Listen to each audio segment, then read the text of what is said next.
Everyone, good morning. चलिए बढ़िया, ठीक है। तो स्टार्ट करते हैं। आज कुछ और चीज़ें हम समझेंगे आगे सिंप्लीफिकेशन पे। अब यहाँ सुबह थोड़ा सा सभी लेट हो जाते हैं जुड़ने में।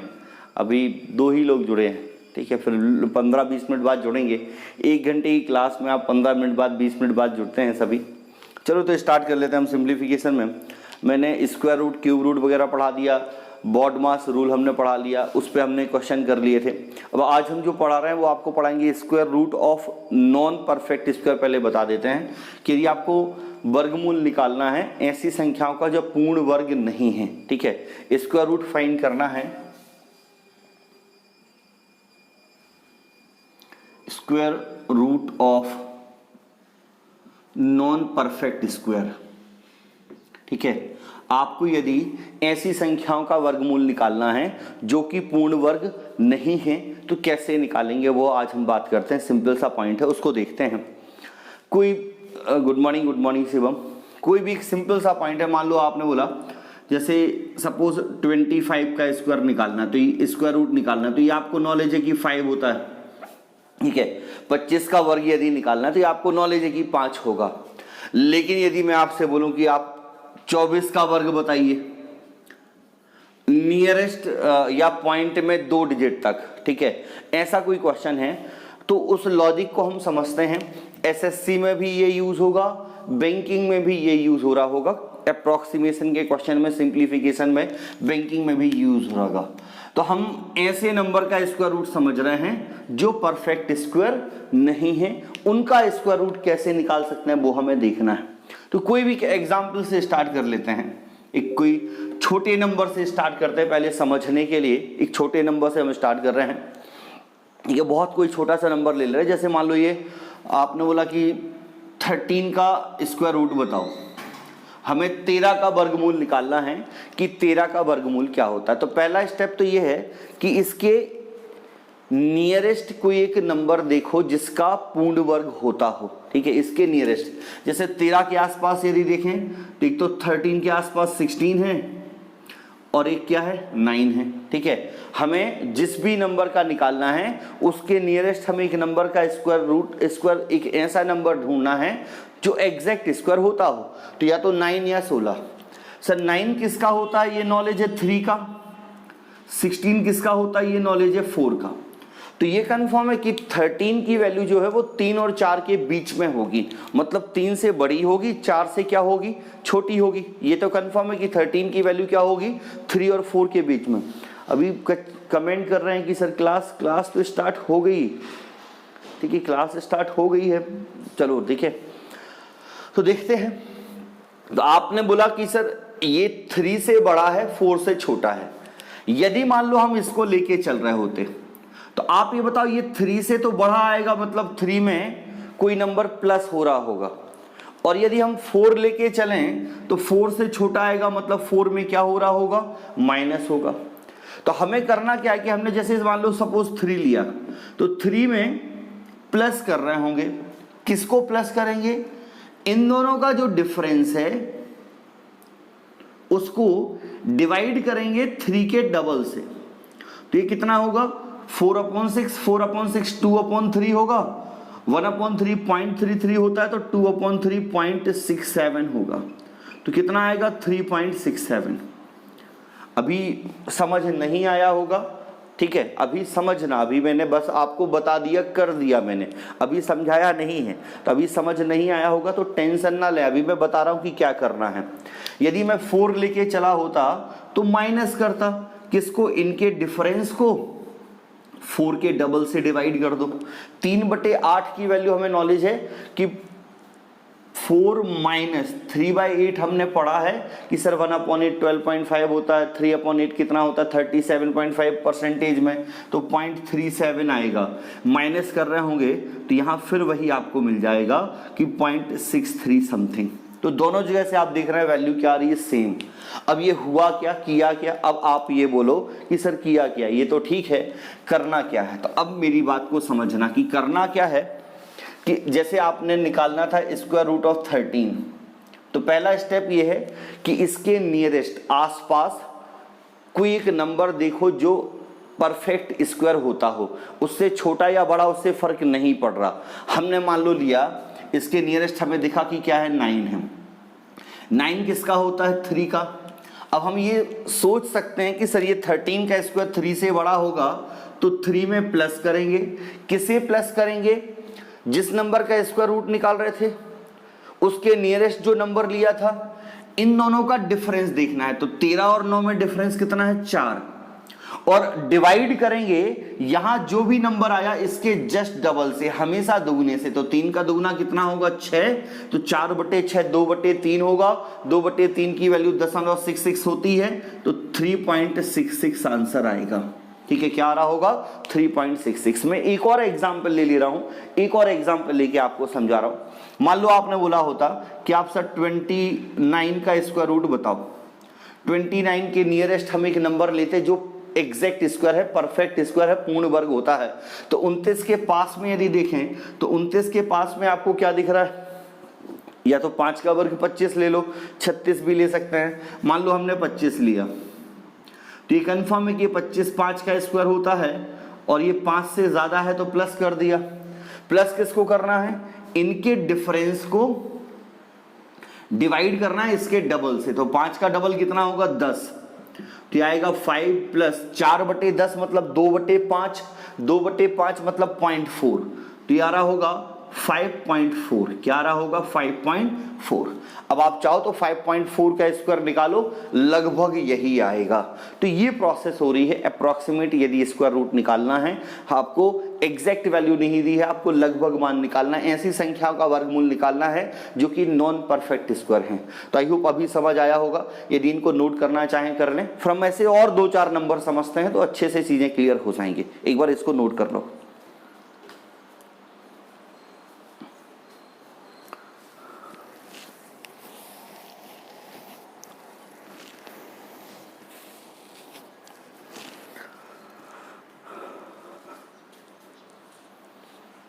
और कमेंट में रिप्लाई कर दें कि समझ आया या नहीं आया, नोट कर लें बस एक बार। तब तक हम इंक भर लें पेन में, फिर हम आगे पढ़ते हैं।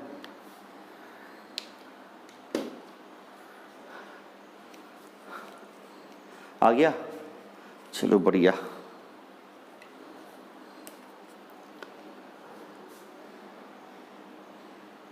आया है ना?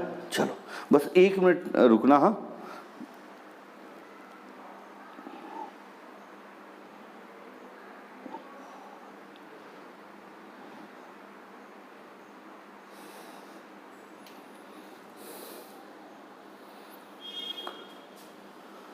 अच्छा 600 निकालो, 600 का बताओ, 600 का निकालो, ट्राई करो। 600 का क्या होगा?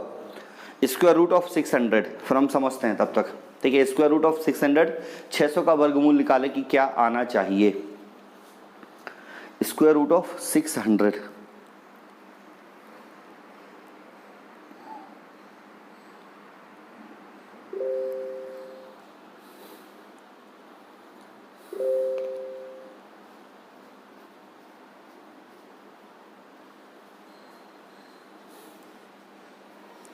सिक्स हंड्रेड का स्क्वायर रूट निकालें, क्या होगा?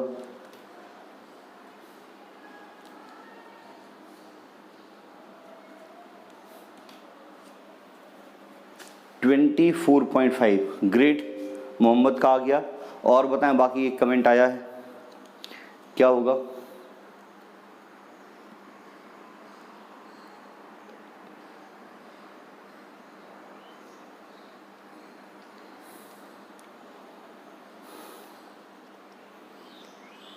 बताओ क्या होना चाहिए बाकी भी। 600 का यदि स्क्वायर रूट आपसे पूछा जाए कि वर्गमूल बताना 600 का, तो क्या आएगा? 600 के आसपास कोई संख्या देखोगे? 600 के आसपास संख्या क्या हो सकती है जो बिल्कुल करेक्ट 24.5 सभी का आ गया लगभग। ठीक है, एक बार उसको एक्सप्लेन कर देते हैं। दोनों से वही आ रहा होगा।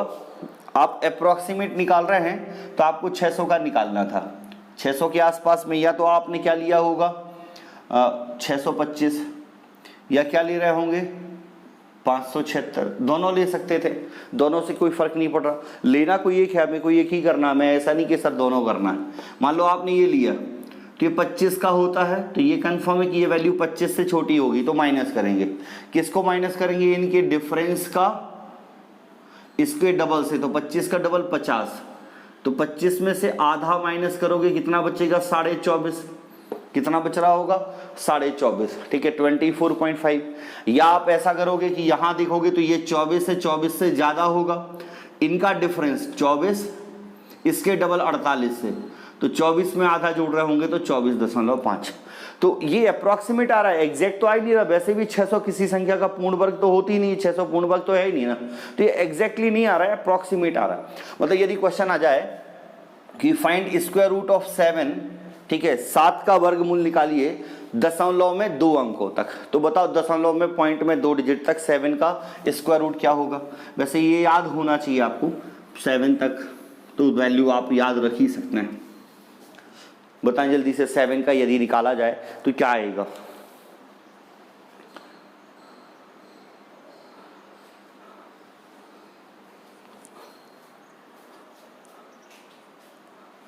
क्या रहा मोहम्मद? 2.75, ग्रेट, ठीक है, बढ़िया। और बताएं।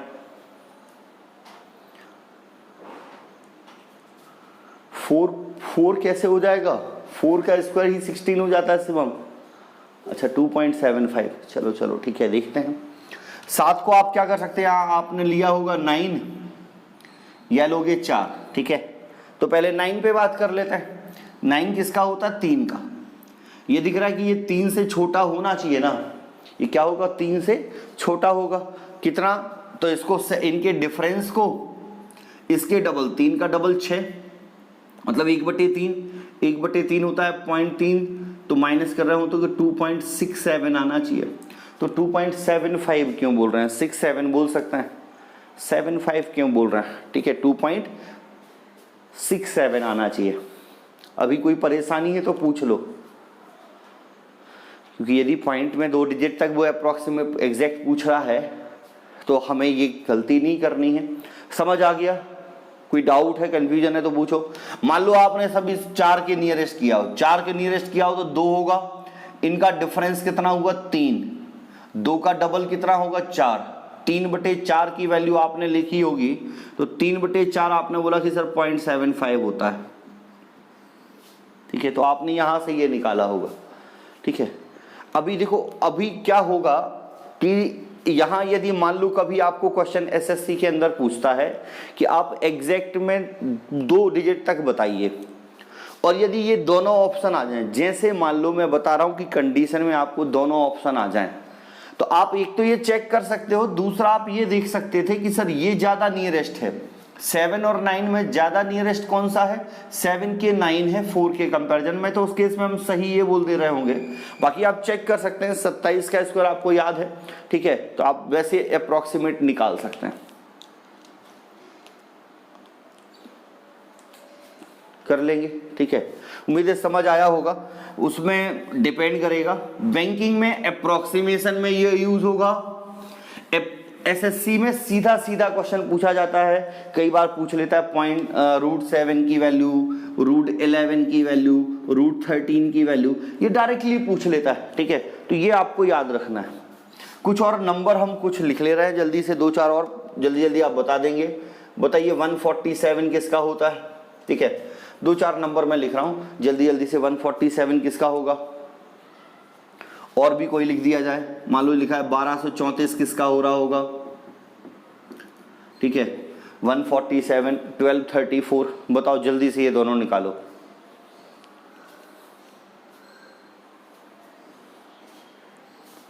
क्या आएगा?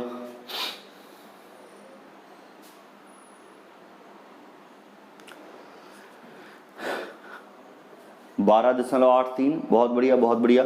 इसके नियरेस्ट हमें दिख रहा है कि 144 होता है, 12 उसमें जोड़ेगा, ठीक है, 12 144 से तो ज्यादा है, जोड़ेगा क्या? इनके अंतर, तो 144 147 में 3, 12 का डबल तो 24, 3/8, 3/24 तो 1/8, 1/8 का मान आपको याद है, 1/8 का मान क्या होता है? 0.125, तो 12.125 ऐसा कुछ आ रहा होगा।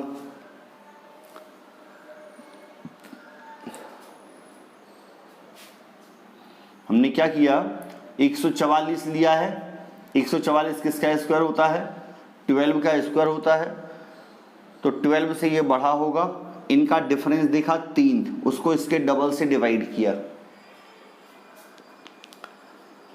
ठीक, चलिए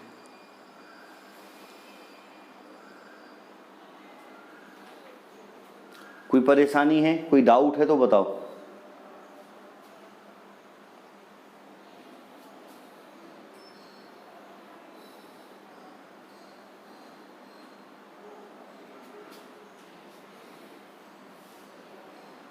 हो जाएगा, इसका और बता दें जल्दी से, मैं वेट कर रहा हूं इसका कमेंट और आ जाए आपका। 34.86, ठीक है। चलिए अब हमें देखना है कि 1234 लिखा है, तो ये किसके आसपास होता है, फिर वही सोच सकते हैं कि सर 30 का स्क्वायर 900, 35 का स्क्वायर हमें याद है कि सर 35 का स्क्वायर कितना होता है, 1225, ठीक है। तो इसके आसपास देख लेते हैं, तो 1225 और इसमें अंतर कितना है, वो 35 में जोड़ेंगे, 35 में जुड़ेगा 1225 और इसमें अंतर यदि देखें तो 34 और 35 में अंतर कितना होता है, 9, 9 को 35 के डबल 70 से भाग करना है, 9 को 35 के डबल 70 से भाग करना है, ये आपका आंसर आ रहा होगा 35 प्लस होगा ना, 35 प्लस होगा, ठीक है, माइनस नहीं कर देना, 35 प्लस होगा। अब इसको डिवाइड करो, ठीक है, 9/7, अब याद है तो अच्छा है, नहीं याद है तो फिर डिवाइड करोगे। मान लो मैं आपसे बोलूँ 9 को 7 से डिवाइड करो, तो 9 को 7 से डिवाइड करोगे 1 टाइम्स 2/7, तो 2/7.28 समथिंग, और 10 से और डिवाइड करोगे तो 1.128 ऐसा कुछ आएगा, इसको ऐड कर दोगे तो 35.128, ठीक है। आप अप्रॉक्सीमेट बोल सकते हैं 35.128। अब देखो ये चीज आप बोलो कि सर ये कैसे लिख दे रहे हैं, ये फ्रैक्शन मैंने पढ़ाया है, फ्रैक्शन हमें नॉलेज होना चाहिए, फ्रैक्शन हमें याद रखना है। तो ये मैंने बताया कि अप्रॉक्सीमेट यदि आपको निकालना तो आप निकाल सकते हैं, यदि अप्रॉक्सीमेट वर्गमूल हमें निकालना आ जाए बैंकिंग में या एसएससी में थोड़ा बहुत, ठीक। अब देखो एक नेक्स्ट एक लॉजिक समझ रहे हैं, मैंने कैलकुलेशन के लिए आपको बता दिया, मैंने स्टार्टिंग में आपसे बोला था कि सिंप्लीफिकेशन को एक दिन का प्रोसेस, एक दिन का वो नहीं है कि एक टॉपिक है आपने उसको एक बार पढ़ लिया तो हो गया, वो एक प्रोसेस है। सिंप्लीफिकेशन बहुत सारी चीज़ों से मिलके बनता है, square root, divisibility rule, unit digit, remainder theorem, बहुत सारी चीज़ें, लास्ट 2 डिजिट, बहुत कुछ मिला के सिंप्लीफिकेशन आपका बन रहा होता है, ठीक है। तो एक चीज़ और, मैं बहुत सारे कमेंट भी आए हैं, तो एक नया लॉजिक में एक समझाना चाह रहा हूँ, ठीक है, उसको हम हर एक पॉइंट पे समझेंगे। एक लॉजिक होता है, कुछ लोगों ने अभी कमेंट भी किया था, एक्चुअल में कहीं पढ़ा होगा कि सर डिजिटल सम क्या होता है, 1-2 स्टूडेंट का कमेंट भी आया था, या उसको C9 मेथड क्या होती है। तो YouTube पे बहुत अलग अलग तरीके से इसको पढ़ाया गया, ठीक है, और बहुत सारी चीज़ें इसमें पढ़ाई गई। इसको कुछ इस तरीके से वे किया गया कि सर ये यदि आपको आता है, जब पढ़ाया गया कि यदि आपको ये आता है तो आप बिल्कुल सब कुछ कर लेंगे, लेकिन जिस टॉपिक में पढ़ाया या जिस वीडियो में पढ़ाया उसके बाद उसी के व्यक्ति के कभी वीडियो देखिएगा, उसने कभी फिर इस मेथड का यूज़ नहीं किया है, ठीक है। मतलब आप यदि देखो तो ये मेथड अच्छा है, लेकिन इसकी कुछ लिमिटेशन है, आप इसको हर जगह नहीं यूज़ कर सकते। तो ये समझना भी बहुत ज़रूरी है कि डिजिटल सम है क्या, फिर इसको कहाँ यूज़ कर सकते हैं, कहाँ यूज़ नहीं किया जा सकता, इस पे कैसे हमें काम करना होगा, वो सारी चीज़ें। तो मैक्सिमम आप ये देखो YouTube पे करते क्या है कि YouTube पे जैसे आप जिसके भी वीडियो देखोगे वो डिजिटल सम को जिसमें भी पढ़ाएगा, वो क्या करेगा, पहला पॉइंट तो उसमें वो बहुत बड़े बड़े से नंबर क्वेश्चन आपको देता है, बहुत बड़े बड़े से क्वेश्चन आपको देगा। तो आप क्या करते हैं कि आप किसी भी कॉन्सेप्ट के बेस पे, उस कॉन्सेप्ट फ्रेंडली आप कह सकते हैं कि किसी कॉन्सेप्ट फ्रेंडली क्वेश्चन बनाना कोई बड़ी बात नहीं है। आपने उस कॉन्सेप्ट के बेस पे कुछ क्वेश्चन बनाए, बड़े बड़े से कॉन्सेप्ट समझाया, और आपने बस उन्हीं क्वेश्चन को समझा दिया और बोल दिया कि सर ये बहुत धांसू क्वेश्चन है, बहुत जहर क्वेश्चन है, ये सारी चीज़ें आपने बोल दी। ठीक है। और उससे हुआ क्या कि सर आपने वो 10-15 क्वेश्चन जो वीडियो में आपने कराए, बस वो 10-15 क्वेश्चन ही हुए, उससे ज्यादा क्वेश्चन उसके बाद कोई क्वेश्चन स्टूडेंट कभी नहीं कर पा रहा उस मेथड से। तो ये मेथड को हमें सही समझना तो है ही, कमेंट में आपको बोला है, लेकिन मैं आपसे पहले बोल रहा हूँ कि सर इसको मैं पहले बता दे रहा हूँ कि यदि आप इसको पढ़ रहे हैं, यही होता है, ठीक है। तो यदि आप इस मेथड को पढ़ रहे हैं तो इसका मतलब ये नहीं कि सर अब ये हमने पढ़ लिया अब तो हमसे सब कुछ हो जाएगा। हाँ ये है कि ये यूज हो सकता है, लेकिन हमेशा यूज नहीं होगा। आपके ये डिपेंड करता है आपके किस्मत पे और एग्जामिनर के मन पे, क्योंकि सर ये मेथड एग्जामिनर को भी नॉलेज है। ये मेथड क्या है, एग्जामिनर को भी नॉलेज है। ऐसा थोड़ी कि एग्जामिनर को पता नहीं चला अभी तक, एग्जामिनर को पता नहीं है, एग्जामिनर भी इस मेथड को जानता है। तो वो यदि ऐसे क्वेश्चन बना दे कि आप इस मेथड से कर पाओ तो आप कर लोगे। और मान लो उसने ऐसा क्वेश्चन जब बना रहा था तब यही सोच के बनाया कि आप इस मेथड को यूज ना कर पाओ तो आप नहीं कर पाओगे, ठीक है। तो ऐसा क्वेश्चन हमें एग्जाम में मिलेंगे भी और नहीं भी मिलेंगे, दोनों ही बातें हैं। मतलब ये कॉन्सेप्ट यूजफुल भी है और नहीं भी है, तो हम इसको समझते जरूर हैं कि कॉन्सेप्ट है क्या। फिर हम देखते हैं कि सर इसको हम कहाँ कहाँ अप्लाई कर सकते हैं। तो सबसे पहले बात करते हैं तो डिजिटल सम की। तो डिजिटल सम यदि देखें तो डिजिटल सम एक आपने स्कूल में भी पढ़ा है, एसएससी में आप पढ़ना होगा, नंबर सिस्टम मैंने पढ़ाया था, या और कहीं भी आपने जब भी पढ़ा, या मैंने मेरे से या कहीं भी, तो एक आपने डिविजिबिलिटी रूल पढ़ा है, डिविजिबिलिटी रूल, विभाज्यता नियम। तो डिविजिबिलिटी रूल यदि हम बात करें 9 की, तो 9 का जो डिविजिबिलिटी रूल होता है उसी को क्या बोल दिया जाता है, डिजिटल सम, डिजिट सम, C9 मेथड। 9 का जो डिविजिबिलिटी रूल है, विभाज्यता नियम है, उसी को ये सारे नाम दिए गए हैं।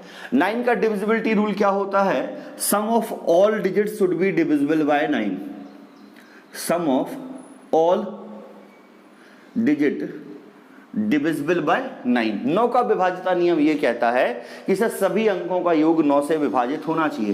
जैसे 5, 3, 4, 6, 9, 7, 8, 1। आपको चेक करना कि सर ये संख्या 9 से विभाजित है या नहीं है, तो आप क्या करोगे, आप सबको जोड़ोगे। तो आपने जोड़ा 5, 3, 8, 4, 12, 6, 18, 9, 27, 7 तो 36, 8 तो 44 और 1 45। कितना हो गया, 45 हो गया। सभी डिजिट को आपने जोड़ा, 45 9 से डिवाइड है, तो ये नंबर भी क्या होगा, डिवाइड होगा, मतलब रिमाइंडर शेषफल क्या आएगा, 0। मैंने ये शेषफल लिखा है। ये होता है डिजिटल रूट, ठीक है। अब आप इसको इस तरीके से भी सोच सकते थे कि आप ये बताओ कि सर आपको 9 से तो डिवाइड करना ही करना है। तो यदि जैसे मान लो हमने इसको जोड़ा 8 और 1 9, ये 9 हो गया, तो ये तो 9 से वैसे ही डिवाइड होता है, इसको छोड़ दो। ये 9 हो गया, ये डिवाइड होता है। 6 3 9 5 4 9 ये डिवाइड होता है। तो आप इसको इस तरीके से भी सोच सकते थे, इस तरीके से भी चीजें हो सकती हैं। मैंने शायद गलत ऐड कर दिया।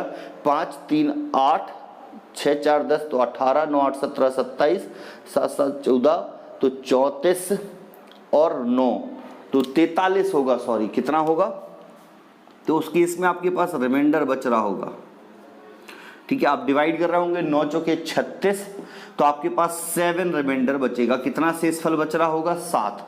तो ये बेसिक प्रोसेस आपकी हुई कि आपने डिवाइड किया। दूसरा मैंने आपसे बोला कि आप जरूरत नहीं थी कि आप ऐसा सारा जोड़ो। आप क्या कर सकते थे, आप देख सकते थे कि 5 3 4 6 9 7 8 1 डिविजिबिलिटी रूल जब मैंने पढ़ाया था तो मैंने आपसे बोला था कि जो नंबर 9 हो जाए उनको छोड़ दो। जैसे 5 और 4 9, 6 और 3 9, 8 और 1 9 और 9, तो ये तो वैसे ही डिवाइड हो जाएगा। बचा क्या हमारे पास, 7। रिमाइंडर क्या आया, 7 आया। तो ये होता है डिजिटल रूट। ये क्या होता है, डिजिटल रूट।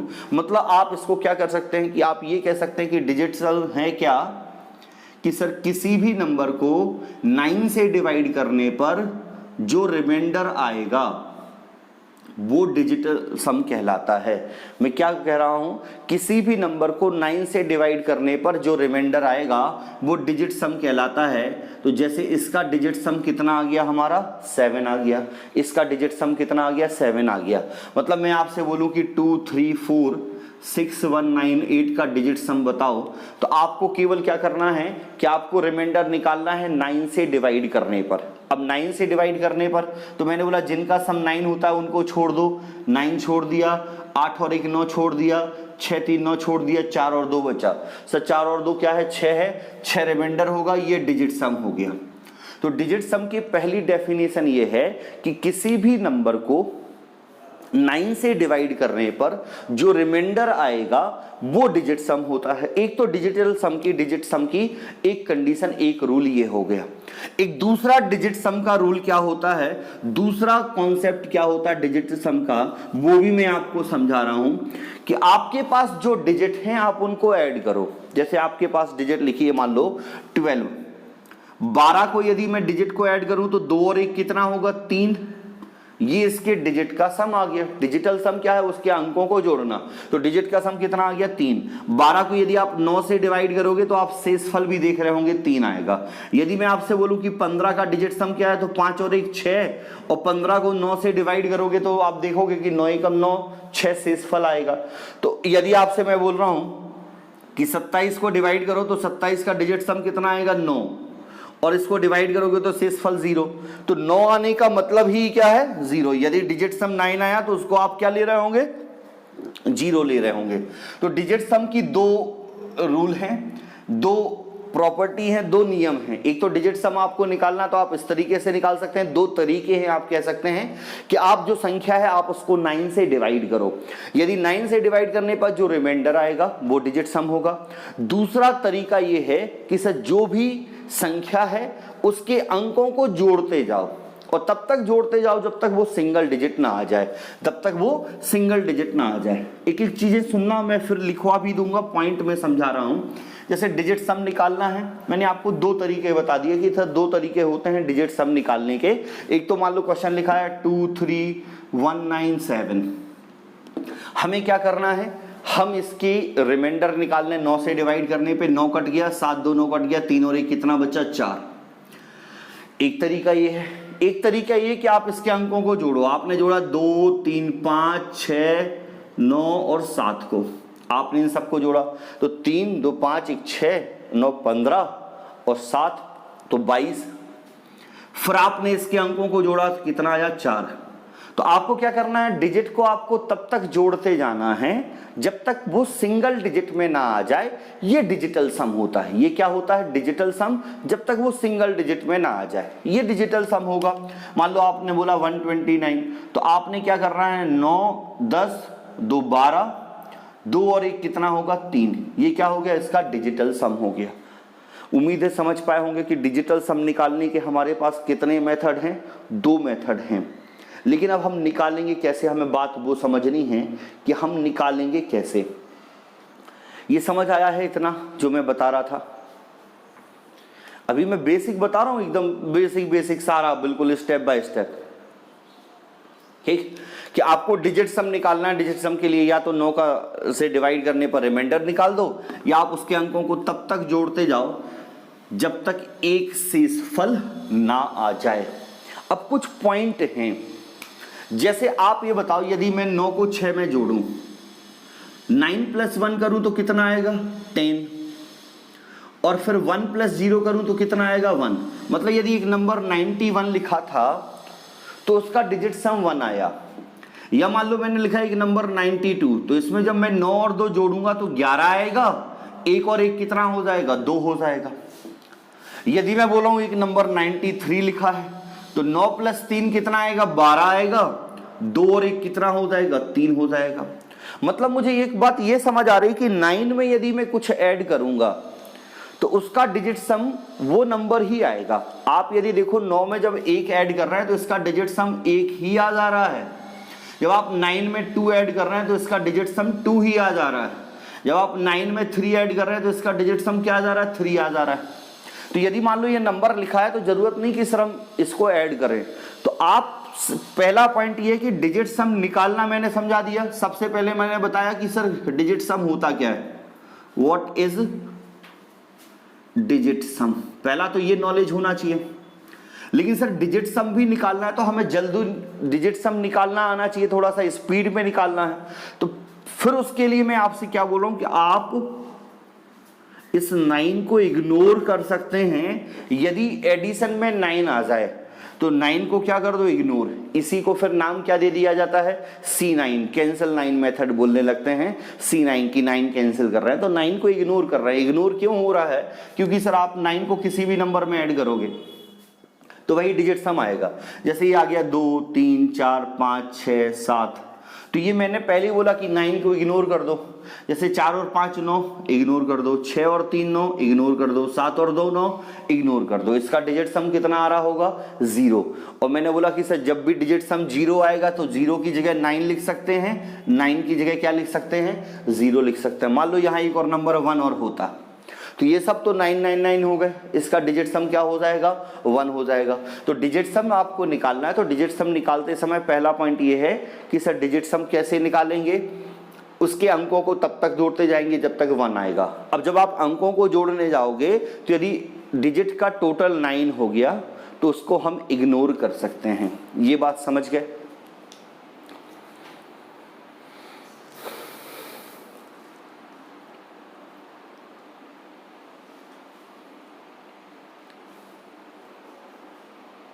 समझ आया, हाँ ना कुछ तो बोल दो।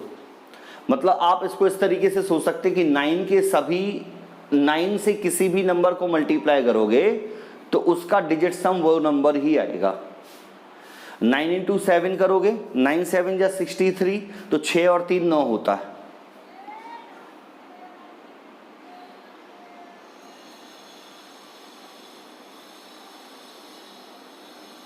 कुछ समझ आ गया, कुछ नहीं आया। देखो पहली बात, अभी मैं बस आपको ये बता रहा हूं कि डिजिट सम कैसे निकालेंगे। एक बार फिर मैं बता दे रहा हूं, मैंने आपसे बोला डिजिट सम है क्या, कि किसी भी नंबर के अंकों को तब तक जोड़ते जाओ जब तक वो सिंगल अंक में ना आ जाए। मैं आपसे बोलूं कि 15, इसका डिजिट सम बताओ, सुनना फिर से, लिखना मत अभी। इसका डिजिट सम बताना है तो आप क्या करोगे, इसके डिजिट को तब तक जोड़ोगे जब तक ये 9 आ जाए, एक सिंगल डिजिट ना आ जाए। मतलब आप 1 और 5 को जोड़ोगे, 7 को, 5 को, 2 को, 9 को, तो 5 और 1 6, 7 6 13, 5 18, 20 और 29 आएगा। फिर जोड़ोगे 9 और 2 11, फिर जोड़ोगे तो कितना आएगा, 2 आएगा। ये इसका डिजिट सम हुआ। लेकिन मैं आपसे ये कह रहा हूं कि डिजिट सम भी हमें जल्दी निकालना है, हमें ये नहीं करना। तो जब आप डिजिट सम कर रहे हो, जब आप अंकों को जोड़ रहे हो और अंकों को जोड़ने पर यदि 9 आए तो उसे इग्नोर कर दो। उसे क्या कर दो, इग्नोर। जैसे हमने यहां से स्टार्टिंग की गया, यहां में 9 आया, इसको इग्नोर कर दिया। 7 और 2 9, इसको इग्नोर कर दिया। 5 5 10 और 1 11, 11 में 1 और 1 को जोड़ोगे तो कितना बनेगा, 2 बनेगा। तो उम्मीद है मोहम्मद अभी समझ पाए होंगे कि डिजिट सम यदि निकालना है तो वो भी डिजिट सम का यूज तब कर पाओगे जब आप उसको मेंटली निकाल पा रहे हो अपने माइंड में। डिजिट सम यदि लिख के निकाल रहे हैं तो कोई फायदा नहीं, उसको माइंड में ही कैलकुलेट हमें करना आना चाहिए। अब आ गया, चलो ये तो हो गया कि डिजिट सम निकालना है। तो 9 यदि सम में आ जाता है, आप इसको चाहो तो आप इसको लिख सकते हो, मैं इसको बोल दे रहा हूं, digital sum of a number is the, एक आप सिंपल सा इतना लिख लें, या अभी मैं लिखवा दूंगा, आप, मैं बोल दे रहा हूं, लिखना है किसी को तो लिख सकता है, आप लिख लें, ठीक है। Digital sum of any number, digital sum of any number is the sum of all digit, किसी भी संख्या के सभी अंकों का योग डिजिट सम कहलाता है, डिजिटल सम कहलाता है, डिजिटल सम कहलाता है। ठीक, अब आप ये चीज लिख लो, when we add 9 to a number it's digital sum is not change. जब हम किसी संख्या में 9 जोड़ते हैं, जब हम किसी संख्या में 9 जोड़ते हैं तो उसका डिजिटल सम परिवर्तित नहीं होगा। किसी संख्या में 9 जोड़ेंगे तो उसका डिजिटल सम परिवर्तन नहीं होगा। मतलब यदि 12 में 9 जोड़ो तो इसका डिजिटल सम क्या आएगा, 3, क्योंकि 2 और 1 कितना होता है, 3 होता है। 3 में 9 जोड़ोगे वही आएगा। यदि मैं आपसे बोलूँ 9 में 7 जोड़ो तो इसका डिजिटल सम कितना आएगा, 7 आएगा। यदि मैं आपसे बोलूँ 9 में 23 जोड़ो तो इसका डिजिटल सम कितना आएगा, 3 और 2 5 आ रहा होगा। तो यदि मैं किसी भी संख्या में 9 जोड़ता हूँ तो उसका डिजिटल सम चेंज नहीं होगा। अभी अच्छे से समझ आ गया। ये सेकंड पॉइंट था जो हमें याद रखना है, ये सेकंड पॉइंट है जो हमें याद रखना है।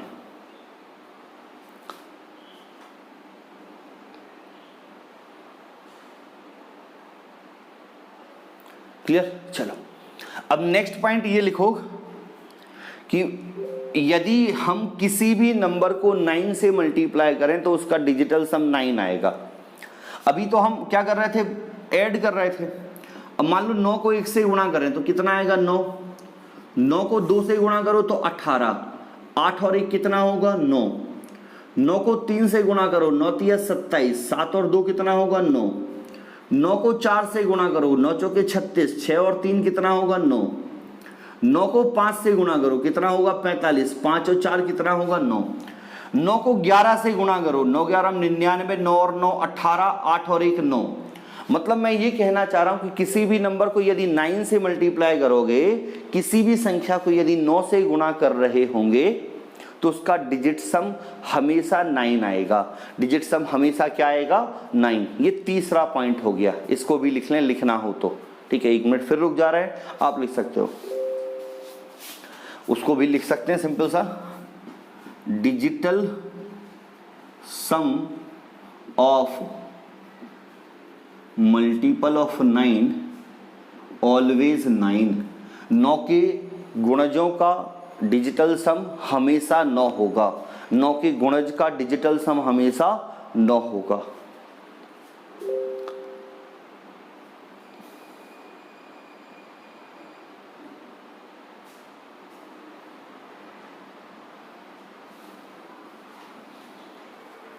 हो गया? चलो अब आप बोलो सर इसका यूज क्या है। इसका आपको ये लगेगा कि सर इसका यूज है क्या, तो देखो इसका यूज क्या है, जितना मैंने अभी तक बताया मैं उसका यूज बता रहा हूं। कि जैसे मैं आपसे बोलूं कि 23 इंटू 11 करो तो 23 गुणित 11 जब आप कर रहे होंगे तो 253 आएगा। क्या आएगा, 253। हम इसका डिजिट सम निकालते हैं। इसका डिजिट सम निकाला, 5 2 7 3 10 तो 1 आएगा। ये डिजिट सम हमें बस माइंड में निकालना आना चाहिए जल्दी जल्दी से। हमने क्या किया, 5 2 7 3 10 तो 10 में 1 और 0 को जोड़ोगे 1 आएगा। इसका डिजिट सम निकालते हैं, 3 और 2 5, 1 और 1 2, 5 दूनी 10 और 1 आया। मतलब मैं ये कहना चाह रहा हूं कि जब भी आप कोई मैथमेटिकल कैलकुलेशन करते हो, मतलब आप कभी यदि दो संख्याओं को प्लस करो, माइनस करो, डिवाइड करो, मल्टीप्लाई करो, तो जो उनका आंसर आएगा उसका डिजिट सम और उन नंबर का डिजिट सम इक्वल होता है। मैं क्या कह रहा हूं, जैसे आपने 23 और 11 को मल्टीप्लाई किया तो इनका जो डिजिट सम आया और इनका जो डिजिट सम आया वो क्या है, इक्वल। मैं यदि आपसे बोलता हूं कि 11 प्लस 22 करो तो 33 होता है, इसका डिजिट सम 6 हुआ। ये 1 और 1 2 और 2 4, ये भी कितना हुआ, 6 हुआ। मतलब हम जब भी कुछ नंबर्स को प्लस माइनस मल्टीप्लाई डिवाइड करेंगे तो उनका डिजिट सम हमेशा क्या आ रहा होता है, सेम आएगा। डिजिट सम हमेशा समान होगा। ये बात आपको समझनी है, ये बात आपको ध्यान रखनी है। और अब इसका यूज हम करेंगे ऑप्शंस पे कि कैसे क्वेश्चन करने हैं। अभी मैंने आपको बस इतनी देर में ये बताया डिजिटल सम निकालते कैसे हैं। अब मैं इसको रफ कर दे रहा हूं और इस पे कुछ क्वेश्चन लेते हैं। फिर उसके बाद ये भी देखेंगे कि सर डिवीजन यदि है, मतलब फ्रैक्शन है, तो फ्रैक्शन में कैसे डिजिटल सम लगाएंगे वो भी हम देख रहे होंगे। ठीक है, बहुत मैसेज करते जा रहे हैं बच्चे, टेलीग्राम पे बहुत डिस्कशन चल रहा है कुछ। ठीक है, चलो तो डिजिट सम की हम बात करते हैं। कुछ क्वेश्चन हम ले रहे हैं। कोई भी क्वेश्चन आपको लिखा हुआ है, मान लो आपने लिखा 2 3 5 9 7 6 8 3 1, तो यदि आप इसको ऐड करोगे तो ऐड आप कर सकते हैं, कोई बड़ी बात नहीं है। लेकिन जब आप इसको ऐड करोगे तो जो एडिशन आएगा उसका डिजिट सम इनके डिजिट सम के बराबर होगा। मैं आपको ये समझा रहा हूं। जैसे यदि इसका डिजिट सम निकालें तो 3 2 5 और 5 10 तो 1 आ गया। 9 छोड़ेंगे 7 6 13 तो 4 आ गया। 8 और 1 9 छोड़ेंगे, 3 आ गया, 4 3 7 और 1 8। इनका डिजिट सम कितना आ रहा है? 8 आ रहा है। अब आप यदि इनको जोड़ोगे और एडिशन पे जो वैल्यू आएगी उसका डिजिट सम भी कितना आएगा? 8 आएगा। ये बात आप समझ लो, ये बात आप अच्छे से बिठा लो कि इनका डिजिट सम हमेशा क्या आएगा? 8। तो अभी तक तो मैंने आपको समझा दिया कि डिजिटल सम होता क्या है। अब आप बोलो सर इसका यूज क्या है?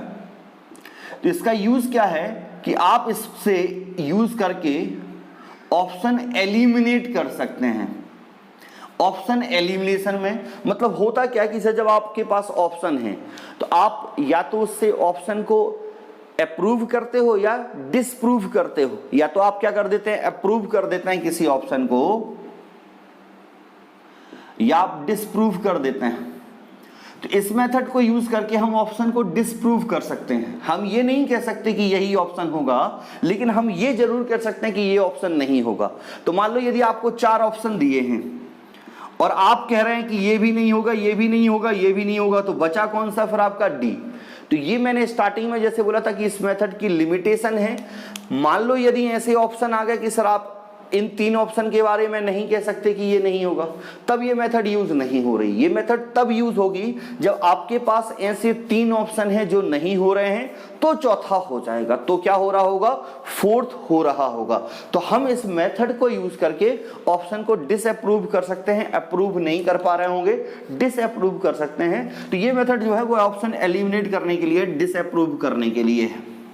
तो इस पे कुछ क्वेश्चन हम लिख रहे हैं। जैसे एक क्वेश्चन मैंने लिखा, पहला क्वेश्चन मैं आपको लिख रहा हूं, एग्जाम का ही क्वेश्चन है, लेकिन एग्जाम में मैंने पहले बोला कि ये सभी ऐसे क्वेश्चन नहीं आते हैं जो इस मेथड से हो जाएं। तो एग्जाम में जो इस मेथड के बेस्ड पे क्वेश्चन आए हैं वो मैं आपको करा रहा हूं। मतलब आप ये कह सकते हैं कि ये जो क्वेश्चन है वो इस कॉन्सेप्ट के बेस पे है, कॉन्सेप्ट फ्रेंडली हैं। और यही होता है यूट्यूब पे, मैंने आपसे पहले बताया था कि ये कॉन्सेप्ट फ्रेंडली क्वेश्चन है। ये सारे क्वेश्चन इससे नहीं हो जाएंगे। तो ये हमें ज़रूरी है कि ये मेथड आए, लेकिन ये भी पता होना चाहिए कि सर ये मेथड हर जगह नहीं लगेगी। तो आपको हमेशा इसी पे डिपेंडेंट नहीं रहना। ये 4 ऑप्शन हमें दिए थे, ये 4 ऑप्शन हमें दिए हैं। हमें हमेशा इसी मेथड पे डिपेंडेंट होके नहीं रहना है। हमें मेथड नॉलेज होना चाहिए, ठीक है, लेकिन हमेशा जरूरी है ये लगे ऐसा नहीं है, ठीक है। और ये ऐसा भी नहीं कि सर केवल सिंप्लीफिकेशन में यूज होती है। आप एवरेज में, परसेंटेज में, प्रॉफिट लॉस में, कहीं भी क्वेश्चन में सिंप्लीफिकेशन में इस मेथड को लगा सकते हैं। तो एक क्वेश्चन समझना है, डिजिटल सम निकालना है। अब डिजिट सम से हमें जल्दी निकालना आना चाहिए, सारे अंकों को जोड़ना है। यदि 9 प्लस में आ जाएगा तो 9 को इग्नोर कर दो, मल्टीप्लाई में आएगा तो 9 ही होगा। तो इसको जोड़ते हैं, 4 3 7 7 14। आप ऐसे जोड़ सकते हो, या मैंने बोला कि सबसे पहले ढूंढ लो कि 9 कहाँ है। डी ऑप्शन बहुत ग्रेट। ये डिजिट सम का फायदा है कि आप इसको यदि लग जा रहा है तो आप जल्दी कर लोगे। डिजिट सम कितना आ रहा है? 7 3 10 तो 1, 4 5 5 10 तो 1 और 1 2, कितना आएगा? 5 2 7 3 10 तो 1, 6 5 11 और 1 12 तो 3। इसका कितना आएगा? 5 3 8 4 12 तो 3 3 6 3 9। इसको तो छोड़ ही दो। इसका कितना आ रहा होगा? 5 2 7 6 13 तो 4 7 11 तो 2, 4 3 7 2 9 छोड़ दिया, 3 2 5 2 7। सॉरी मैंने गलत कर दिया था ना, इसलिए नहीं आ रहा होगा, ठीक है, ठीक है। इसका डिजिट सम कितना आ रहा था? 7। मैंने 5 लिख दिया था इसलिए नहीं हुआ था वो। अब देखो जो अभी जस्ट जुड़े हैं, अर्थ आपकी वैसे भी ये आपकी यूज का नहीं है, ठीक है, ये आपकी यूज का नहीं है। शिवम बताओ अब आंसर क्या होगा? ठीक है, डी आंसर आना चाहिए। मैंने डिजिट सम गलत निकाल दिया था इसलिए वो गलत आ रहा था, ठीक है। चलो, तो ऑप्शन क्या था? पहला 107546, 106646, 107846, 107746। तो हमें डिजिटल सम निकालना है। तो इसका डिजिट सम कितना आया? 7 आया। तो इसका डिजिट सम और देख लेते हैं। तो यहाँ से यदि देख रहे होंगे तो 5 4 9 छोड़ोगे, 7 7 14 4 और 1 5, ये नहीं हो सकता। यहाँ भी देख रहे होंगे तो ये भी 5, ये भी नहीं हो सकता। यहाँ भी देख रहे होंगे तो 8 1 9 छोड़ दिया, 7 4 11 2 6 8, ये भी नहीं होगा। 7 और 1 8, 7 15 तो 6 4 10, 1 और 6 7। तो ये आपका आंसर बनेगा। लेट, कोई नहीं राहुल, उसको फिर अपलोड करेंगे, ठीक है। तो ये डिजिटल सम है, तो मैंने बोला कि डिजिटल सम को यूज कर सकते हैं, लेकिन पहले ही स्टार्टिंग में मैंने बताया था कि इसकी लिमिटेशन है, आप इसको हर जगह यूज नहीं कर सकते। ये चीज आपको ध्यान रखनी है कि हर जगह ये यूज नहीं हो रहा होगा, कहीं कहीं यूज हो जाता है, कहीं कहीं ये यूज नहीं होगा। हाँ, हो लॉजिक क्या है वो मैंने आपको कंप्लीट बता दिया। क्वेश्चन इस पे कराने हैं तो क्वेश्चन हम इस पे कर रहे हैं, तो कुछ और क्वेश्चन मैं लिख दे रहा हूं, कुछ और क्वेश्चन मैं लिख रहा हूं। जैसे मान लो लिखा हुआ आया कि 88% of 370 plus 24% of 210 minus x equal 118। X बताना है, ऑप्शन है 256, 268, 258, 318। बताओ जल्दी से कितना होगा। कैलकुलेशन है, कोई बढ़ा नहीं कि कैलकुलेशन कर भी सकते हैं, लेकिन यदि इसको कम टाइम में करना है तो कैसे करेंगे वो मैं आपको बता रहा था। तो कैसे करोगे बताओ।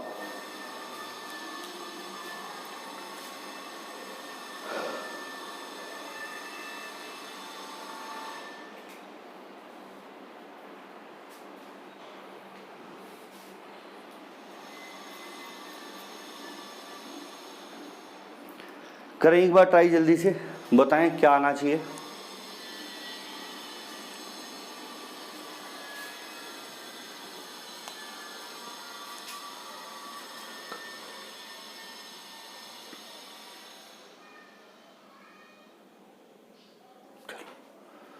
आ रहा है समझ में? मोहम्मद, शिवम, आंसू, अर्थ,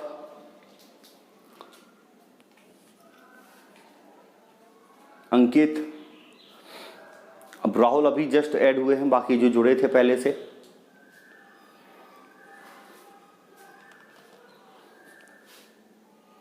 तो देखते हैं। देखो यहां अलग क्या है कि आपको लग रहा होगा परसेंट लगा है, तो परसेंट का मतलब क्या होता है? Divide by 100। तो डिवाइड बाय 100 का मतलब ये 0.88 हो गया।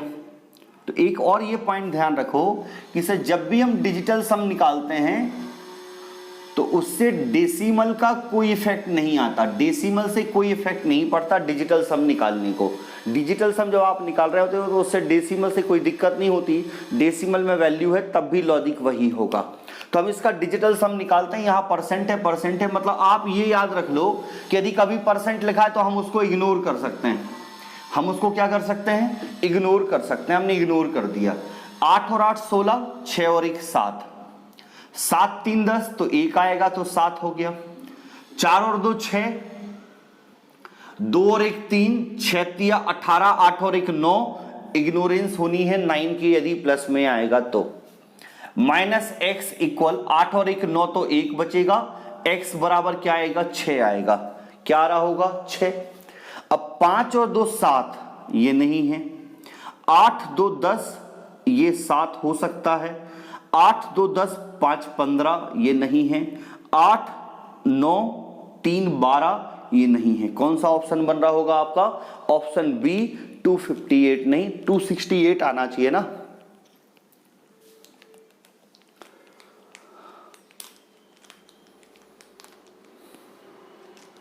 हमने डिजिट सम जोड़ा है, 7 और 3 10 तो 1 आया, 8 और 8 16, 6 और 1 7, मल्टीप्लाई था तो 7 हो गया।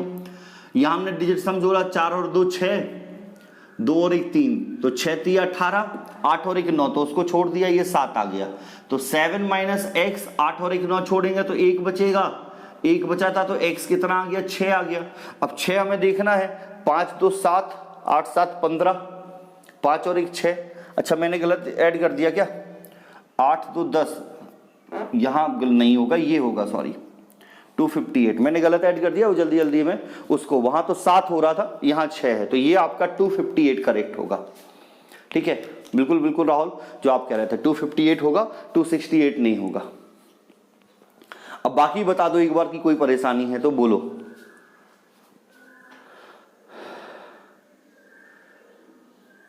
Shivam, Mohammad, no doubt. चलो तो देखो ये बताया, थोड़ा सा वो पॉइंट बीच में यदि कोई कंफ्यूजन है तो मैं फिर बता दे रहा हूं कि आपको करना क्या है। डिजिटल सम का यूज क्या है, पहली बात तो ये, पहला तो ये समझ आना चाहिए, दो चीजें यहां इंपॉर्टेंट है कि डिजिट सम है क्या और दूसरा यूज क्या है। तो मैंने बोला सर यूज पे लिमिटेशन है, मैंने ये स्टार्टिंग में बोला था कि यदि आपने डिजिट सम पढ़ लिया तो इसका ये मतलब नहीं कि सारे क्वेश्चन हमसे हो जाएंगे। डिजिट सम आप पढ़ रहे हैं तो कई बार क्वेश्चन हो जाता है, कई बार नहीं होता। मेथड ऐसा है कि आप उसको 10 सेकंड 15 सेकंड में यूज करके आप आराम से आगे बढ़ सकते हैं। मान लो एक ऐसा कोई क्वेश्चन आ गया जिसमें बहुत बड़ा कैलकुलेशन है जो हम छोड़ने ही वाले हैं कि सर ये 1 मिनट के अंदर 1.5 मिनट के अंदर क्वेश्चन नहीं होना, उसको हमें छोड़ना ही पड़ेगा, तो उसको आप डिजिट सम से ट्राई कर सकते हो। पहली बात तो हमें इसकी लिमिटेशन समझ आनी चाहिए।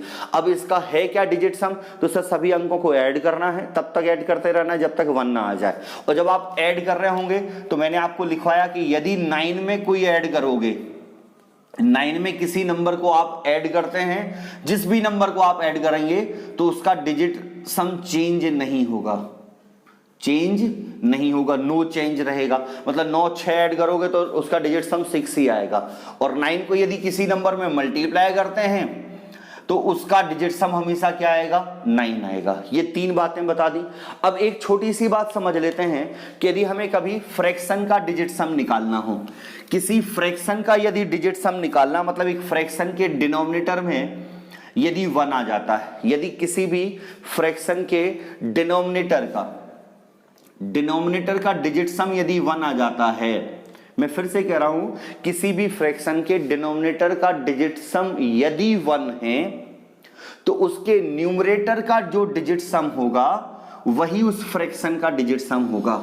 जैसे मान लो लिखा है 25 अपॉन में 55, आपको दिख रहा है कि 5 और 5 10, इसका डिजिट सम कितना आ गया 1, तो 5 और 2 7, इसका डिजिट सम 7 होगा, इसका डिजिट सम कितना होगा 7 होगा। हमेशा ये ध्यान रखना है कि किसी भी नंबर का डिनोमिनेटर का डिजिट सम यदि 1 है तो उसका जो न्यूमरेटर का डिजिट सम है वही आएगा। मान लो लिखा है 29/71 या 73, अभी मैं आपको समझाने के लिए लिख रहा हूं। तो 7 और 3 10, 10 का डिजिट सम क्या होगा, 1 और 0 का 1, तो 9 और 2 11, 1 और 2, तो इसका डिजिट सम कितना आएगा, 2 आएगा। उम्मीद है बात समझ पाए होंगे कि यदि किसी भी फ्रैक्शन के डिनोमिनेटर का डिजिट सम 1 है तो उस नंबर का डिजिट सम, उस फ्रैक्शन का डिजिट सम वही होगा जो उसके न्यूमरेटर का डिजिट सम है। अब होता क्या है कि सर एक फ्रैक्शन के डिनोमिनेटर में 1 है तब तो ठीक है, लेकिन मान लो यदि किसी फ्रैक्शन के डिनोमिनेटर में 2 है, अब कैसे करें। तो आप 2 के केस में आप ये बताओ, सिंपल सा, इसको ऊपर नीचे 5 से गुणा कर लो, 5 दूनी 10, डिनोमिनेटर में तो 1 हो गया। मतलब यदि क्वेश्चन आपका आया कि आपको 15/2 का डिजिट सम निकालना है, तो वैसे भी आप डिजिट सम निकाल सकते हो, 7.5 है, 7 5 12, 2 और 1 3 होता है। लेकिन जब बड़े क्वेश्चन आएंगे तो हम ये तो नहीं कर रहे होंगे, तो हमें करना क्या है, तो आप इसको ऊपर नीचे 5 से गुणा कर दो, ये नीचे तो 1 हो गया, 15 पौने 75 कितना आ रहा होगा 75, 7 5 12, 2 और 1 3, तब भी 3 आ रहा होगा। ठीक है, तो उम्मीद है बात मेरी समझ रहे होंगे कि डिजिट सम यदि निकालना है, डिनोमिनेटर में 2 आया तो ऊपर नीचे क्या कर दोगे, 5 से मल्टीप्लाई। डिनोमिनेटर में यदि 5 आया तो ऊपर नीचे किससे मल्टीप्लाई कर दोगे, 2 से मल्टीप्लाई। डिनोमिनेटर में यदि 4 आया तो ऊपर नीचे किससे मल्टीप्लाई कर दोगे, 7 से। 7 चौके 28, 7 4 जा 28, 8 और 2 10 होता है। ठीक है, डिनोमिनेटर में यदि आपका 7 आया तो ऊपर नीचे किससे मल्टीप्लाई कर दोगे, 4 से। 3 6 और 9, तो सर 9 का रूल तो हम वैसे ही पढ़ रहे हैं, 9 का ही तो रूल है। मतलब आपको ये देखना है कि यदि फ्रैक्शन में निकाल रहे हैं, फ्रैक्शन में आपका जो डिनोमिनेटर है, डिनोमिनेटर में 2 आएगा तो उसको 5 से मल्टीप्लाई करोगे, 5 आएगा तो 2 से करोगे, 4 आएगा तो 7 से करोगे, 7 आएगा तो 4 से आप मल्टीप्लाई कर देंगे। आई थिंक ये बात भी समझ रहे होंगे। इसको भी लिखना है तो आप लिख लें।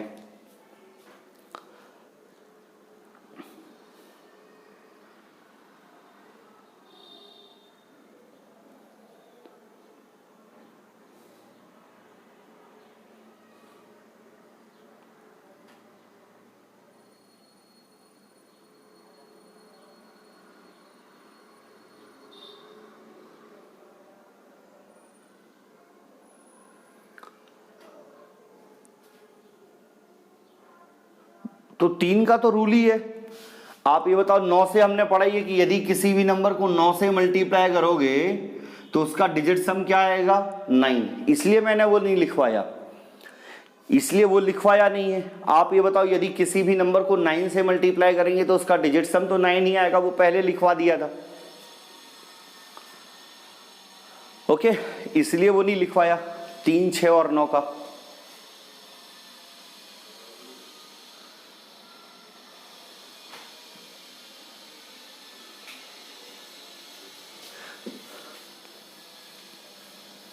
तो ये डिजिट सम है। अब डिजिट सम में मैंने पहले बोल दिया था, आप फिर से चाहें तो लिख लें। पहली बात तो ये कि सर कभी भी अप्रोक्सीमेशन के क्वेश्चन में डिजिट सम नहीं लगेगा, अप्रोक्सीमेशन के क्वेश्चंस में डिजिट सम यूज नहीं होगा। पहली बात तो ये इसकी लिमिटेशन ये है। दूसरी लिमिटेशन ये है कि सर हर ऑप्शन, इस मेथड का यूज करके हम ऑप्शन अप्रूव नहीं कर सकते, हम डिसप्रूव कर सकते हैं। हम ये कह सकते हैं कि ये ऑप्शन नहीं होगा। मान लो आपके पास ऑप्शन है 4, तो इस मेथड का यूज करके आप श्योरिटी से ये कह सकते हैं कि ये ऑप्शन नहीं है, ये ऑप्शन नहीं है, ये ऑप्शन नहीं है। अब बचा ये तो ये होगा, आप ये नहीं कह सकते श्योरिटी से कि ये होगा। मान लो आपको यदि जो क्वेश्चन है उसका डिजिट सम 5 आया और इस ऑप्शन का डिजिट सम 5 आया, तो हम ये नहीं कह सकते कि ये हो गया, हमें बाकी चेक करने पड़ेंगे, हमें बाकी के चेक करने होंगे। तो ये दो लिमिटेशन है इसकी कि सर इस मेथड से आप ऑप्शन एलिमिनेट कर सकते हो, डिसप्रूव कर सकते हो, अप्रूव नहीं कर सकते, अप्रोक्सीमेशन में ये नहीं लगेगी। अब कुछ क्वेश्चन मैंने करा दिए, कुछ और क्वेश्चन इसके बेस पे हम कर लेते हैं। जैसे मान लो एक और क्वेश्चन हम लिख रहे हैं 113, और कल फिर वो क्वेश्चन करेंगे बहुत सारे। 114, 11 27 divide by 23, 113 114 11 27 divide by 23 equal है x माइनस 100। ये आपको दिया हुआ है। पहला ऑप्शन है 12 823, 12 464, 12 933, 12 743। बताओ क्या होगा। ठीक है, क्या आंसर इसका हो सकता है बताओ। ये लास्ट क्वेश्चन है, बाकी कल से हम क्वेश्चन की प्रैक्टिस करेंगे कुछ और।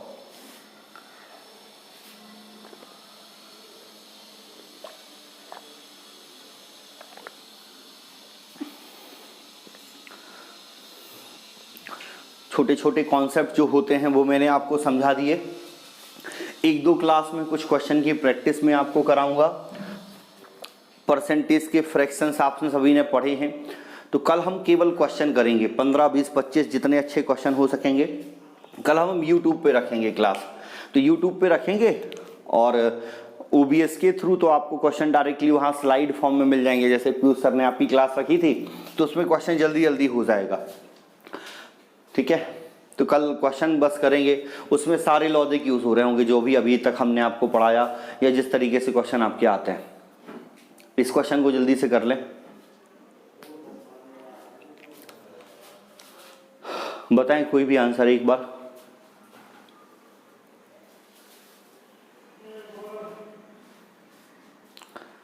लास्ट ऑप्शन, चलो इसको यदि देखें तो 3 और 1 4 और 1 5, 4 2 6, 6 पंचे 30, तो डिजिट सम 3 आया। ठीक है, माइनस था 1127 डिवाइड बाय 23 है, तो मैंने बोला ऊपर नीचे 5 से गुणा कर लेना यदि डिजिट सम जो भी आएगा।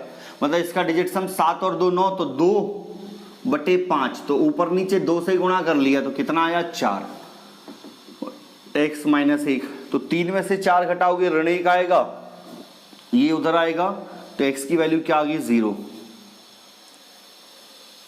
कहीं गलत तो नहीं कर दिया मैंने, क्वेश्चन सही लिखा है। 113 इंटू 114 1127 डिवाइड बाय 23 इक्वल है x माइनस 100। ठीक है,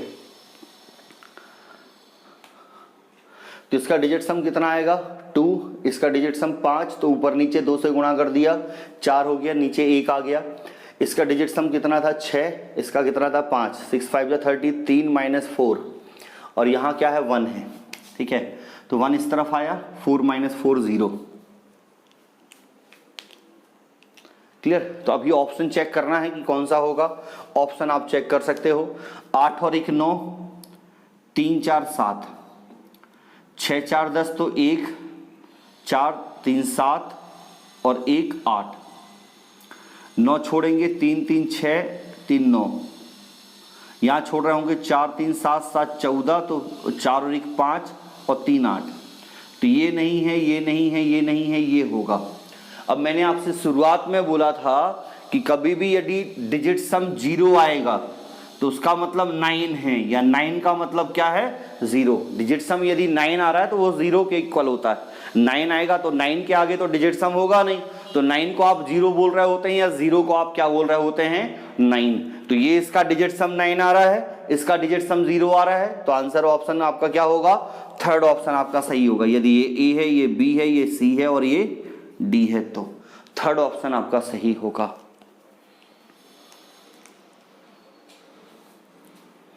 अब एक बार कमेंट करके बता दो कि सर समझ आया या नहीं आया। ऐसा तो नहीं लग रहा आपको कि सर क्या पढ़ा है हमने अभी।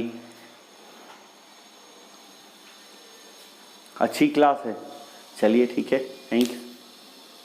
तो अब इस पे कल हम क्वेश्चन करेंगे। कल क्वेश्चन जब मिक्स्ड में होंगे, अब देखो दो क्वेश्चन 2 क्लास में, 2-3 क्लास में आपको क्वेश्चन कराऊंगा। कुछ क्वेश्चन की पीडीएफ में आपको दे दूंगा, तो वो पीडीएफ आप ट्राई करना, ठीक है, वो पीडीएफ आप ट्राई करना। और कुछ हम मिक्स्ड क्वेश्चन करेंगे, क्योंकि अभी तो जैसे मैंने इस पे पढ़ा दिया। अब सर एग्जाम में जब आएगा तो एग्जाम में ये थोड़ी लिखा आएगा कि ये डिजिटल सम बेस्ड क्वेश्चन है, तो हम कैसे उस पे तब कैसे सोचें वो सारी चीजें, तो जब हम मिक्स्ड क्वेश्चन करेंगे तो होगा। हाँ, कल की वीडियो भी कुछ शॉर्ट, देखो एडिट जब करते हैं, जैसे यहाँ हमने पढ़ा, बीच में हमारी कुछ बातें हुई, सारी चीजें हुई, तो जब उसको अपलोड करते हैं तो थोड़ा सा एडिट कर देते हैं, थोड़ा सा शॉर्ट हो जाता है, वो उतना नहीं करते। और ये एक थोड़ा सा ये इसमें लास्ट में ये हो रहा कि लास्ट में कुछ रिकॉर्डिंग का कम हो जा रहा है, ठीक है, तो थोड़ा सा एडिट करके उसको छोटा कर देते हैं वीडियो को। क्लियर, चले। अच्छा लास्ट की, हाँ वो लास्ट की मैंने बताया ना कि लास्ट की वो कल भी परसों भी वही हुआ था, कल भी क्या पता क्या हो गया था। आज सेटिंग तो उसकी चेंज की है कि लास्ट की वो रिकॉर्डिंग कैंसिल ना हो। अभी देखते हैं आज क्या है, आज भी होगा तो फिर उसको और चेक करेंगे, ठीक है। बाकी फिर कल मिलते हैं इवनिंग में, वो सारी चीज़ें जो हम पढ़ रहे हैं वो पढ़ेंगे। ओके, चलिए, बाय बाय, थैंक यू।